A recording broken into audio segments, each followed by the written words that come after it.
मैं अनुज पांडे और ये है आपका प्यारा चैनल मैथ स्टार।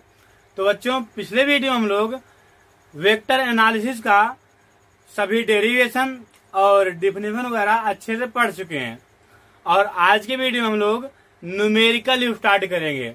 और न्यूमेरिकल स्टार्ट करने से पहले मैं आपको बता दूं कि अगर आप लोग पिछला वीडियो इसका जो थ्योरिकल पार्ट है जिसमें हम डेरिवेशन भी कराए हैं, अगर उसको आप नहीं देखे हैं तो जो न्यूमेरिकल है इसका वो हो सकता है समझ में ना आए, और समझ में आएगा तो बहुत ही कम समझ में आएगा, और अगर समझ में आ भी जाता है तो उसमें हमारा टैलेंट है, आपका टैलेंट नहीं है।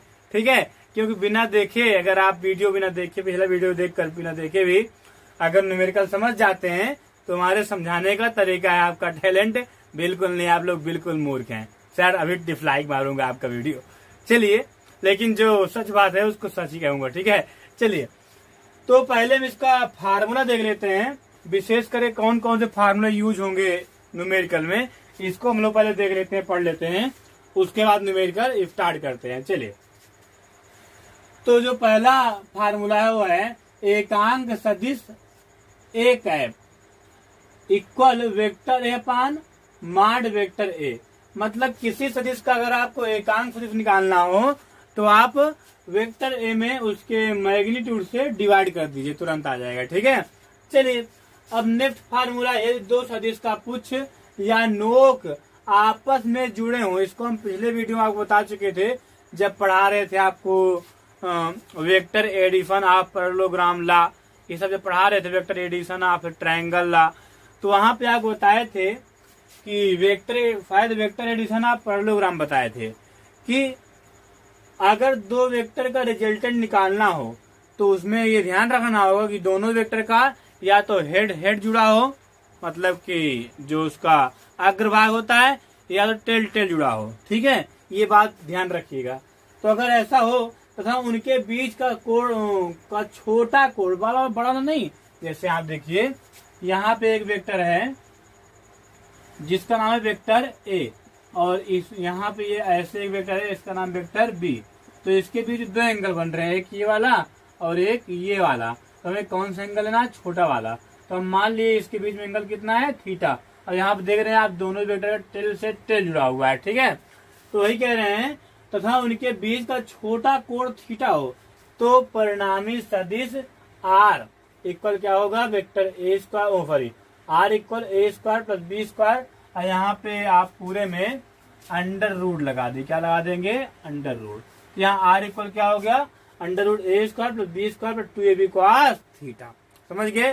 कंडीशन को याद रखिए, कंडीशन। ठीक है, चलिए अब चलते हैं आगे, इसमें देख लेते हैं यदि परिणामी सदिश वेक्टर आर सदिश वेक्टर ए से अल्फा कोण बनाता है। तो अगर आपको याद डेरिवेशन, तो इसका रिजल्टेंट इसके इन दोनों के बीच से कहीं निकलता था ऐसे। ठीक, तो अगर मान लीजिए, और यहाँ पे अगर आप ध्यान हो तो इसको डेरिवेशन में इस वाले को वेक्टर ए माने थे, इस वाले को वेक्टर बी। तो वही यहाँ कहा जा रहा है कि यदि परिणामी सदिश वेक्टर ए से कितना एंगल बना रहा हो? थीटा। जो ये रिजल्टेंट है वेक्टर, ये आर, वेक्टर आर, ये इससे वेक्टर ए से थीटा एंगल बना रहा हो, तब क्या होगा? tan alpha equal B sine theta upon A plus B cos theta. मतलब अगर वेक्टर बी का जो मैग्नीट्यूड वो मालूम हो, दोनों के बीच का एंगल थीटा मालूम हो, और वेक्टर ए का मैग्नीट्यूड मालूम हो, तब हम उस एंगल को, मतलब जो दोनों के बीच का एंगल बन रहा है ए और वेक्टर आर के बीच का, ये एंगल फाइंड कर सकते हैं इस फार्मूले का यूज करके। आज चलते हैं हम लोग नेक्स्ट फार्मूले पर। तो नेक्स्ट फार्मूला क्या है? वेक्टर ए का परिमाण। अगर मान लीजिए अगर आपको किसी वेक्टर का मैग्नीट्यूड निकालना है तो क्या करेंगे? उसका जो एक्स का कंपोनेंट होगा इसको स्क्वायर प्लस वाई का कंपोनेंट स्क्वायर प्लस जेड का कंपोनेंट स्क्वायर, बताया था इसको आपको। तो इस तरह ये होगा। अब चलते हैं नेक्स्ट फार्मूले पर। इसको तो बहुत इजी है। क्या? वेक्टर ए तथा वेक्टर बी का सदिश गुण क्या होता है? Vector A cross vector B equal A B sine theta. और आदेश गुण क्या होता है? Vector A dot vector B equal A B cos theta, जहाँ पे थीटा जो है ये वेक्टर ए और वेक्टर बी के बीच का एंगल है। समझ गए?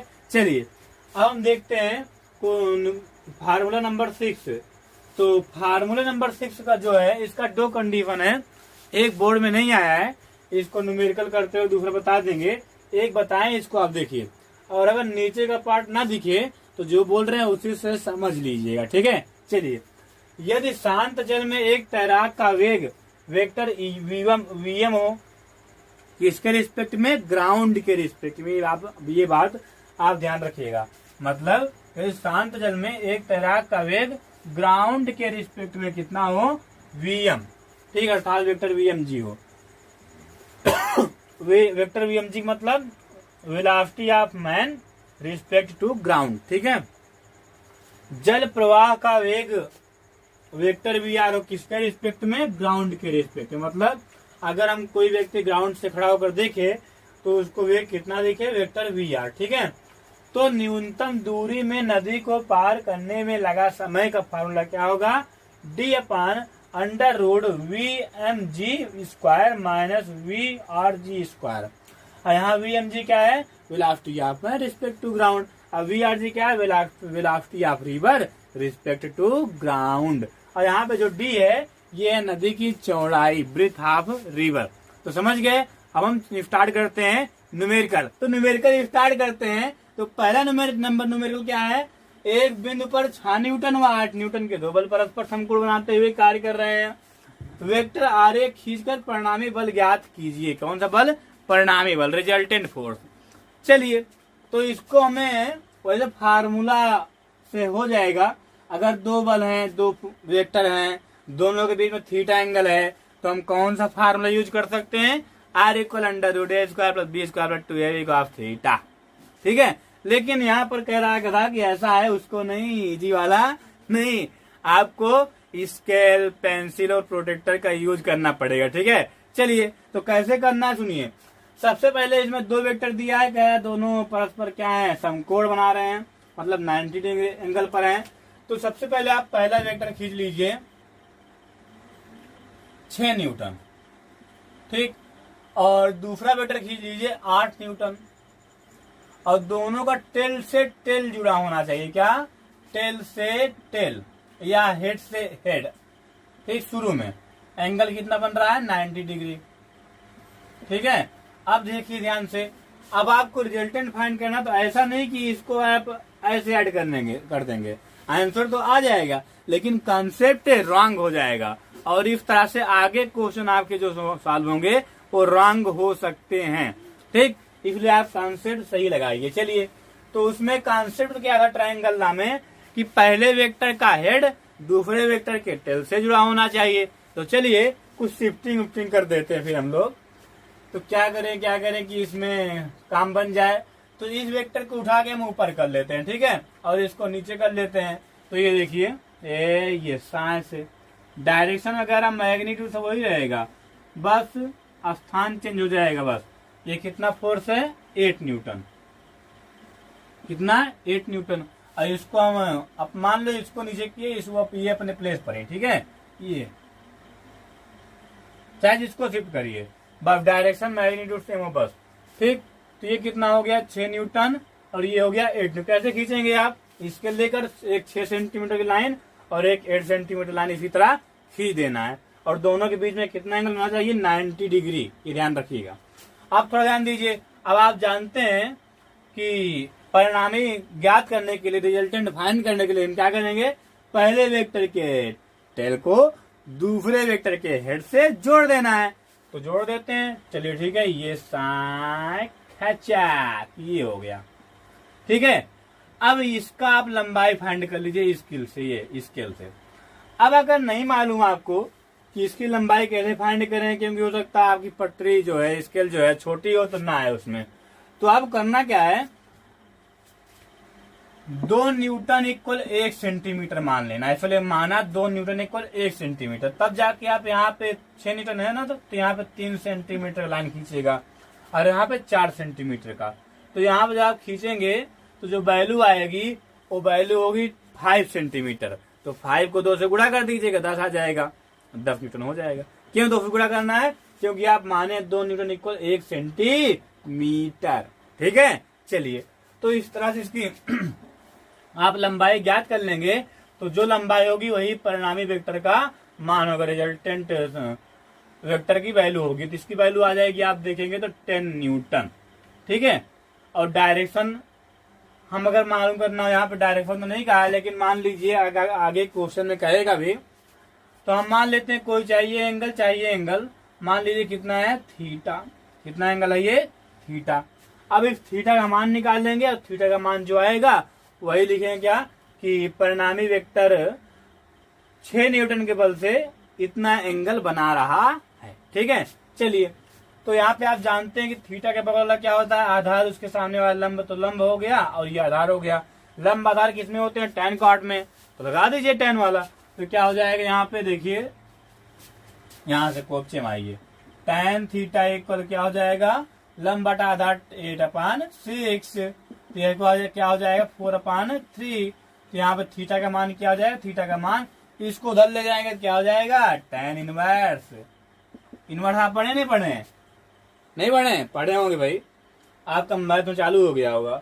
ये जो tan है, ये इधर पावर क्या है 1, उधर जाएगा तो -1 हो जाएगा, और क्या। ठीक है, तो tan इनवर्स 4/3। आप थोड़ा ध्यान दीजिए, अब आपको लिखना क्या है कि अतः परिणामी वेक्टर, परिणामी सदिश, परिणामी वेक्टर ही लिख दीजिए, 6 न्यूटन के बल से, 6 न्यूटन के बल से कितना कोण बना रहा है, tan इनवर्स 4/3। tan इनवर्स 4/3, आप ये भी जान लीजिए कि tan इनवर्स 4/3 का मान होता है 55 डिग्री। कितना रटेंगे आप, इसलिए इसको आप यही लिख सकते हैं, रॉन्ग नहीं होगा। ठीक है, चलिए, तो इसलिए यहाँ पे आप लिख दे रहे हैं, हम आपको यही लिखना है, हम लिख दे रहे हैं यहाँ पे 55 डिग्री। हम छोटा वाला लिख रहे हैं, आपको बड़ा वाला लिखना पड़ेगा ये। ठीक है, क्योंकि हम चालाक हैं। चलिए, तो ये हो जाएगा से 50 डिग्री कोण या झुकाव पर है, 50 डिग्री झुकाव पर है। समझ गए आप। चलिए, तो इस तरह से ये क्वेश्चन समाप्त हुआ। अब चलते हैं अपने नेक्स्ट क्वेश्चन पर, जो कि है सेकेंड क्वेश्चन। एक बिंदु पर 3 न्यूटन व 9 न्यूटन के दो बल परस्पर 60 डिग्री के कोण पर एक साथ लगे हैं। वहां पे एंगल क्या दिया था, 90 डिग्री समकोण दिया था, और यहाँ पे एंगल क्या दे दिया, 60 डिग्री। ठीक है, चलिए आगे देखते हैं। इनका परिणामी बल वेक्टर आरेख बनाकर ज्ञात कीजिए तथा परिणामी की दिशा आरेख में अंकित कीजिए। दिशा बताए ना कि इसमें तो नहीं पूछा था डायरेक्शन, लेकिन इस क्वेश्चन में डायरेक्शन पूछ लिया। ठीक है, चलिए, तो इसी तरह सबसे पहले आपको दो वेक्टर बनाना है। तो सबसे पहले हम 3 न्यूटन का बनाते हैं, और यहाँ पे आपको 9 न्यूटन वाला बड़ा हो जाएगा, इसलिए हम करें क्या, मान लेंगे, माना 3 न्यूटन इक्वल 1 सेंटीमीटर। ठीक है, तब क्या होगा, यहाँ पे 3 न्यूटन है, तो 3 न्यूटन में आप 1 सेंटीमीटर माने हैं, तो इसके से आपको 1 सेंटीमीटर की एक लाइन ड्रा कर देनी है। ठीक, उसके बाद इससे 60 डिग्री एंगल पर टेल से या हेड से, टेल से या हेड से, ध्यान रखिएगा, जो भी आपको फर्स्ट फिगर बनाना है उसमें टेल से टेल या हेड से हेड जुड़ा होना चाहिए, क्योंकि जो एंगल ये देता है वो टेल से टेल या हेड से हेड का देता है। ठीक है, ध्यान रखिएगा। तो हम जो 9 न्यूटन का फोर्स है, इसके लिए हम क्या करेंगे, 3 त्रिक का 9, भाई 9 में 3 से डिवाइड करेंगे, 3 आएगा, 3 सेंटीमीटर के एक लाइन और ड्रा करेंगे, ये ऐसे एक खचाक, ये। ठीक, तो ये कितना हो गया, 3 से इसको 3 सेंटीमीटर ड्रा करेंगे, माने कितना, 9 न्यूटन, और ये हो गया कितना, 3 न्यूटन। ठीक, और दोनों के बीच का एंगल क्या है, थीटा। आप थोड़ा ध्यान दीजिए, ध्यान दीजिएगा। अब कुछ बच्चे सोच रहे होंगे कि इसको जोड़ देंगे आंसर आ जाएगा, ना। कंडीशन क्या है, पहले वेक्टर का हेड दूसरे वेक्टर के टेल से जुड़ा होना चाहिए, इसलिए कुछ शिफ्टिंग विफ्टिंग करनी पड़ेगी। ठीक है, चलिए, तो हम करेंगे क्या, हम ऐसा करते हैं कि इस वेक्टर को उठा के ऊपर शिफ्ट कर देते हैं। ठीक, या इस वेक्टर को नीचे कर लेते हैं, इस वेक्टर को अपने प्लेस पर रहने देते हैं। ठीक है, इस वेक्टर को शिफ्ट कर रहे हैं, तो ये अपने प्लेस पर ही है। ये कितना अच्छा लग रहा है, प्यारा सा नन्ना सा मुन्ना सा वेक्टर है, और इसको यहाँ पे शिफ्ट कर देंगे, ये ठीक है, ये कितना हो गया 9 न्यूटन, ये कितना है 3 न्यूटन। ठीक, अब क्या करना आप जानते ही हैं, पहले वेक्टर के हेड टेल को दूसरे वेक्टर के हेड से जोड़ देना है, ये ऐसे। ठीक, और उसके बाद आपको इसकी लेंथ स्केल से नाप लेना है। जब आप नापेंगे तो ये लेंथ आएगी 10.8 मतलब कि आएगा तो कुछ और, लेकिन यहाँ पे जब आप 3 न्यूटन इक्वल कितना माने 1 सेंटीमीटर, तो आप उसमें 3 से जो आएगा उसमें 3 से मल्टीप्लाई करेंगे तो कितना आ जाएगा 10.8। ये फोर्स का मान कितना हो गया 10.8 न्यूटन। अब हम मान रहे हैं कि ये जो फोर्स है ना, ये 3 न्यूटन के साथ कितना एंगल बना रहा है, थीटा एंगल। कितना एंगल, थीटा एंगल। तो अब इस फोर्स का मान फाइंड करना है हमें, मतलब कि डायरेक्शन, फोर्स का डायरेक्शन, जो परिणामी फोर्स है रिजल्टेंट फोर्स, इसका क्या फाइंड करना है, डायरेक्शन। तो हम करें क्या, सुनिए ध्यान से। इसका हम 2 कंपोनेंट ले रहे हैं। क्या, कितने कंपोनेंट, 2 कंपोनेंट। कितने कंपोनेंट, 2 कंपोनेंट। किसका, 10.8 न्यूटन का। तो इसका अगर इधर कंपोनेंट लेंगे तो क्या आ जाएगा 10.8 कॉस थीटा। ध्यान रखिएगा, 10.8 कॉस, भाई बताया था ना कि जिधर थीटा उधर क्या होता है, कॉस। तो यहाँ पे हो जाएगा 10.8 कॉस थीटा।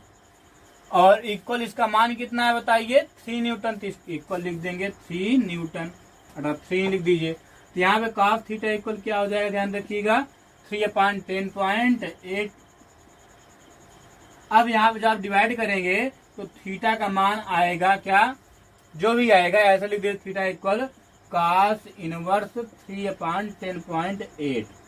इतना भी आप लिख सकते हैं, या यहाँ पे थीटा का मान आप याद कर लीजिए, आएगा 46 डिग्री। ठीक, तो यहाँ पे लिखना क्या, अर्थात परिणामी सदिश 3 न्यूटन के बल से 46 डिग्री झुकाव पर है।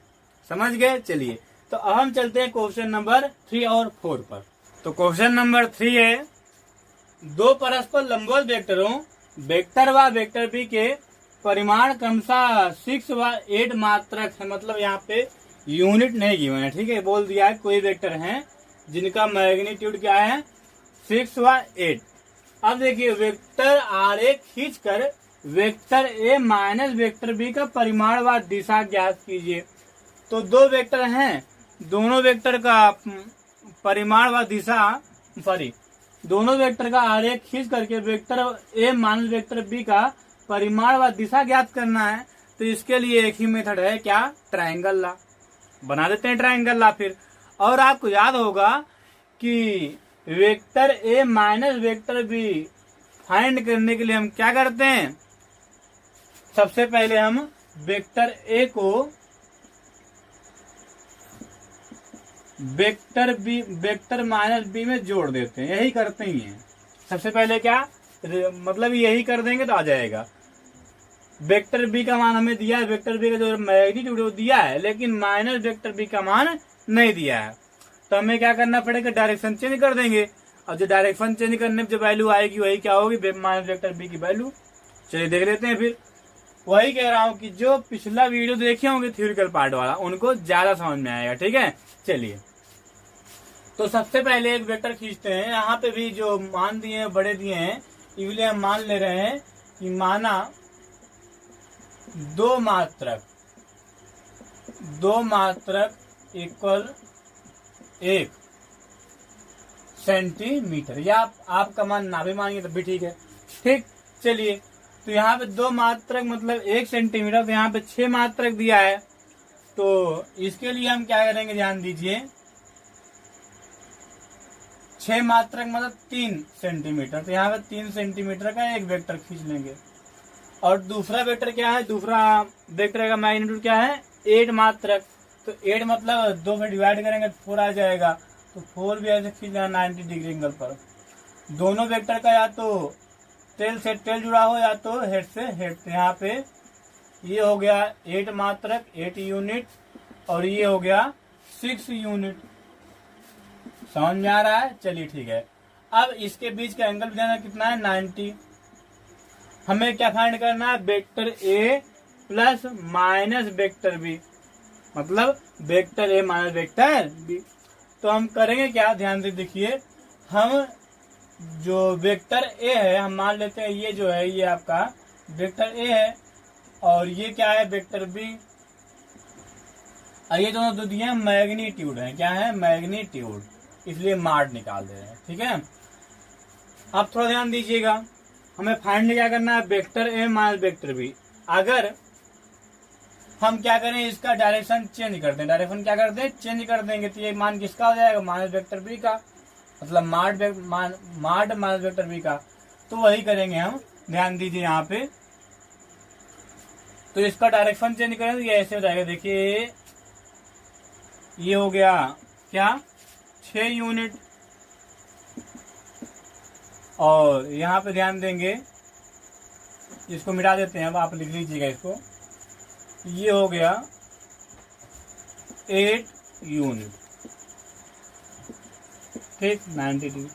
और ये किसका मान है, माइनस वेक्टर बी का परिमाण है, ये परिमाण फाइंड बताना हो तो माड लगा देंगे। ठीक है, अब ध्यान दीजिए, अब इसको वेक्टर ए में वेक्टर बी को वेक्टर माइनस बी को जोड़ने के लिए हमें क्या करना पड़ेगा, पहले वेक्टर का जो हेड है और दूसरे वेक्टर के टेल से जुड़ा होना चाहिए, इसलिए इसको हम शिफ्ट कर देंगे ऊपर, या ऐसा करिए इसको नीचे शिफ्ट कर दीजिए इस वाले को। तो देखिए ध्यान से, ये हो गया 6 न्यूटन और ये हो गया 8 न्यूटन। ठीक है, अब हम क्या करेंगे, पहले वेक्टर के टेल को लास्ट वेक्टर के हेड से जोड़ देंगे, अब इसका ज्ञात कर लेंगे, मतलब लंबाई देख लेंगे, और अगर लंबाई जो आएगी वो कितना आएगी 5 सेंटीमीटर, तो उसमें 2 टुकड़ा कर देंगे तो आ जाएगा कितना 10 न्यूटन। ठीक, अब थोड़ा ध्यान दीजिए, अब हमसे क्या पूछ रहा है, दिशा ही पूछ रहा है, तो हम मान लेते हैं कि जो रिजल्टेंट वेक्टर है, जो रिजल्टेंट वेक्टर है वो वेक्टर ए से, मतलब इस वाले वेक्टर से थीटा एंगल बना रहा है, कितना एंगल, थीटा एंगल। तो थीटा के बगल क्या हो जाएगा, आधार, इसके सामने वाला लंब, तो आधार लंब किस में, tan में, tan थीटा इक्वल क्या हो जाएगा, लंब बटा आधार 8/6, तो ये क्या हो जाएगा 4/3, तो थीटा की वैल्यू क्या हो जाएगी, tan इनवर्स 4/3। तो यहाँ पे हम लिख देंगे, अर्थात परिणामी वेक्टर, आप आगे लिख लीजिएगा, परिणामी वेक्टर वेक्टर ए से tan इनवर्स 4/3 डिग्री का कोण बना रहा है। ठीक है, चलिए अब चलते हैं हम न्यूमेरिकल नंबर 4 पर, तो इसको मिटा देते हैं, उसके बाद न्यूमेरिकल नंबर 4 देख लेते हैं। चलिए देखिए, दिए गए विस्थापनों का सदिश योग आरेख खींचकर ज्ञात कीजिए। क्या दिया है, का नंबर 5000 मीटर पूरब की ओर, खा नंबर दिया है 7500 मीटर उत्तर पूरब की दिशा में। ठीक है, तो इस क्वेश्चन को आप अपने सॉल्व करिएगा। सर इजी वाला आप सॉल्व कर दिए और हार्ड वाला हमें दे दिए, तो बताया था ना, हम पहले बता दिए, हम चालाक हैं, हम स्मार्ट हैं, आप लोग बेवकूफ है, आप लोग कठिन वाला सॉल्व करिए, हम इजी वाला सॉल्व कर दिए। ठीक है, चलिए ठीक है, अब चलते हैं, और इसका जो भी आंसर है आप कमेंट बॉक्स में लिखिएगा, अगर आपको नहीं आएगा तो हम बताएंगे, हम है ना, टेंशन क्यों लेते हो। चलिए अब देखते हैं क्वेश्चन नंबर 5। तो क्वेश्चन नंबर 5 क्या है, एक पिंड पर लगने वाले बलों के परिमाण F व F है, 2 बल हैं और दोनों का मैग्नीट्यूड कितना है, F व F, तथा उनका परिणामी भी F है, रिजल्टेंट भी दिया है F, उनके बीच का कोण बताइए। क्या बताइए, कोण। तो सबसे पहले हम क्या करें, इसको इरेज कर दे रहे हैं, उसके बाद बताते हैं इसका परिणामी, सॉरी इसका कोण। चलिए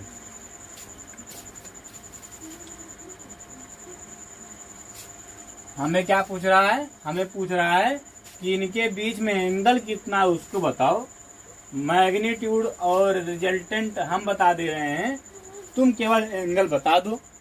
तो चलिए हम बना लेते हैं। इसमें एक बात और ध्यान दीजिए, यहाँ पर हमसे आरेख खींचने के लिए नहीं बोल रहा है, बवाल खत्म। ठीक है, तो हम मान लेते हैं बल है ना, ये दोनों दिए हैं, तो हम एक बल को मान लेते हैं वेक्टर ए और दूसरे बल को मान लेते हैं वेक्टर बी। तो यहाँ आप लिखेंगे वेक्टर ए और इसमें मैग्नीट्यूड दिया है इसलिए मार्क लगा देंगे। वेक्टर ए इक्वल क्या हो जाएगा एफ, ठीक। और वेक्टर बी इक्वल हम क्या दिया है देखिए एफ, और जो इसका रिजल्टेंट है वेक्टर आर उसका मैग्नीट्यूड कितना दिया है वो भी एफ है। पूछ क्या रहा है हमसे थीटा। तो ऐसा संबंध बताइए जिसमें वेक्टर ए हो, वेक्टर बी हो और वेक्टर आर हो। तो ऐसा तो नहीं है, लेकिन सर मैग्नीट्यूड के संबंध में हम जानते हैं। अगर आप मैग्नीट्यूड कहिए तब हम बता सकते हैं। तो यहाँ मैग्नीट्यूड तो है, चलिए ठीक। फिर अब हम बताते हैं क्या, R square equal vector A square plus B square plus 2ab cos theta. तो लगा दीजिए घटाक से, ये हो जाएगा R square equal A square plus B square plus 2ab cos, ठीक है। अब देखिए तो यहाँ पे आर स्क्वायर का मान क्या है, आर स्क्वायर, आर का मान तो एफ है, तो आर स्क्वायर का मान क्या हो जाएगा एफ स्क्वायर। ए स्क्वायर प्लस में क्या है वेक्टर बी, यहाँ मान कितना दिया है एफ, तो यहाँ भी हो जाएगा एफ स्क्वायर प्लस ये भी मान हो जाएगा एफ स्क्वायर प्लस 2। ए का मान क्या है एफ, बी का मान क्या है एफ, ये हो जाएगा कॉस थीटा। थीटा का मान हमें फाइंड करना है, तो यहाँ पे हो जाएगा F square equal F square plus इसका एफ स्क्वायर कितना हो जाएगा 2f स्क्वायर, हो गया 2f स्क्वायर ये 50 से, प्लस हो गया 2 और एफ क्या हो जाएगा मल्टीप्लाई में, तो एफ स्क्वायर हो जाएगा कॉस थीटा।